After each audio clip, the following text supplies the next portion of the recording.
बहुजन आघाडी पाठीशी म्हटल्यावर ते काही करण्याची वेगळ्या सगळ्याची गरज नाही. मग तुम्ही साहेबांच्या कानावर घातला आहे की त्यांची यशस्वी मागणी म्हणून? साहेबांच्या कानावर नसतं तर मी आज इथे आले नसते असते का? नाही, वकील म्हणून त्यांच्यासाठी लढण्याची त्यांनी मला आता मागणी केली, मीच घालेन साहेबांच्या कानावर. परभणीच्या याच्यामध्ये साहेब स्वतः वकील म्हणून उतरले होते.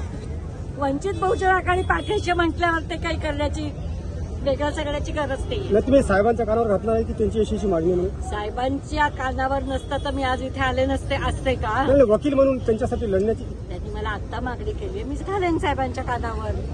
धन्यवाद. मी त्यांच्या घराचं बाहेर पडून एक मिनिट पण नाही झालं. एक मिनिट.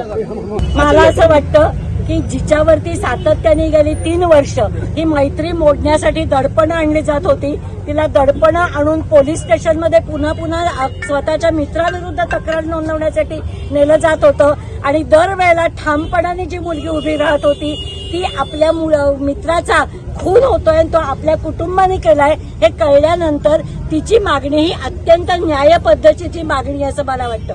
आचलनी जे धाडस दाखवलं ते जर आतापर्यंत अशा प्रकारच्या अनेक आंतरजातीय विवाहांमध्ये बळी पडलेल्या मुलांच्या मैत्रिणींनी दाखवलं असतं तर आज कदाचित अनेक मुलांना न्याय मिळणं त्याच्यामध्ये शक्य झालं असतं.